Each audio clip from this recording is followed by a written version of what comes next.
I wasn't totally sure what I was going to talk about today. I've been writing a few things, writing a few different short little pieces. I'm going to be putting one for the Creative Writing Club. I'm going to Creative Writing Club this week with Homie G. So one of my submissions that'll be in the video maybe tomorrow will be the one I'm going to post on and say at Creative Writing Club. We're going to see how that goes. But today, I wasn't sure if I was going to be able to. I was out all day and I wasn't sure if I was going to be able to write something, and I'm kind of tired and I wanted to see, but I had something that I was like, oh, if there was ever a time where I was a little bit tired, but I still felt like the pull to read something or to write, to show something. There was a poem by the Sahabi, Abi Talib, very famous poetry in Islamic literature, and it's just a poem about, he's saying as his wife Fatima radiallahu anha, as she passes away. So I'm going to read that, just because I've been thinking about it a lot, less in terms of grieving a person who has passed away, but in terms of that as well, grieving a loved one who has passed away, but also just in terms of grieving the people that maybe aren't in our lives anymore, who aren't maybe people who have changed. I think while we should respect the tone and that he is talking to, his wife passing away, I think the way that he describes that removal from his life is poignant in other aspects of life. So we're going to talk about it. I was going to read the Arabic and then the English. I could not find the Arabic though. So we're just going to read the English. And if I find the Arabic, maybe I'll toss it in something. In fact, maybe I'll look for it and I'll try and put it in tomorrow. But here we go. Ali Abi Talib and his poem to Fatima radiallahu anha. What is wrong with me? Standing at the graveside, saying salam to the one who has passed. The grave of my lover, but she's not responding to my greeting. My love, why are you not responding to my salam? Have you forgotten all the intimate moments that we shared? My beloved, she responds. How can I respond to you? I have become a prisoner, by stones and by dirt. The dirt has consumed my beauty, and it is why I have moved on. I have been veiled from my family and my beloved. And my salam back to you and to them, those that I have left behind, those intimate moments have now passed. This poem, again, when you translate something from obviously any language to another language, it loses a lot of its nuance, it loses a lot of its flow. So I think you can tell this translation, obviously it's just an example translation, I don't know who this was translated by, but I'd say from the multiple that I've heard and read, this is pretty accurate. But just even looking at the way he talks about it, like very simple, very short, but I think the idea of the lack of response when somebody passes away,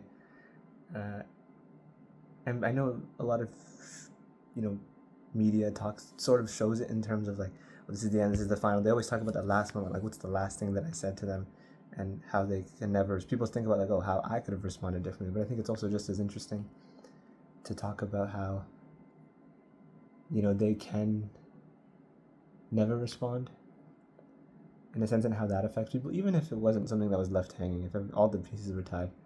And I think this very short poem of one of the greatest Sahabi, I think it does a good job of illustrating that. Again, if I can find the Arabic, I'll try and do that. But yeah, I think when he just sort of the reiteration of like the lack of response and him responding for her, I think not only does this cover the idea of death and cover the idea of somebody passing, but I think it can also appear and pop up in different areas of life, whether that be somebody who's still out there but you aren't connected with, in a sense. And now that seems a bit odd in a world where what everyone's up to, everyone's in everybody's business, because everybody's business is public information, at least if they choose to put it there. So you would think that it doesn't show, but I still think that in like relationships ending, whether that be a friendship, romantic relationship, even family who hasn't spoken to each other for a long time, you can see this idea of like a lack of response. And when people go long periods of time without talking, you can see like how what fills that lack of response. And I think in death, what fills the lack of response to a person's mind, to one's mind, is a bit different. It tends to be very strong. I think you can see a lot of positive, a lot of like joy, and like, oh, they would have said this would have made me very happy, and then that brings on sadness. You can also see a lot of anger when it comes to somebody passing away. It's just like business left unfinished. But yeah, I think the way that feeling appears in terms of somebody who you're not connected with or you don't speak to anymore, when it's not death, but it's something that is just space away, time away, lack of speaking to one another. I think there are feelings like feelings of jealousy, feelings of irritation, feeling of being ignored, even though one is also doing the same thing and not reaching out to a person who you've lost connection with. So again, I think this poem does a really good job of illustrating the way that the mind fills in the gap of silence and of a lack of a response. And it just doesn't have to do with death. It has to do with, again, like I said, losing connection with somebody, even somebody changing. I think when we have relationships with people, obviously people are constantly changing, and the person that, say if it's a romantic relationship with you, fell in love with, or something like that, they're not that person anymore a year later, 2 years later, and they change significantly enough, or something happens in their life or your life where you change a lot, and that person is sort of gone. And in a sense, the person that you initially met can't respond to you anymore. They're not there. And I think there are thoughts and feelings that the mind will put in. It's really interesting. Some of these ones are a little bit more subtle, that the mind will put in for you in that lack of response, where you can feel them responding. And I think sometimes it comes up in fantasy, where you're almost like you're feeling that old person, that old version of them's response to you, and how it would make your situation now. I think that's one way it manifests. I think it can also manifest in a bit of frustration, annoyance, in terms of like you thinking about that. It's just like, oh, like, why is that version of this person not here?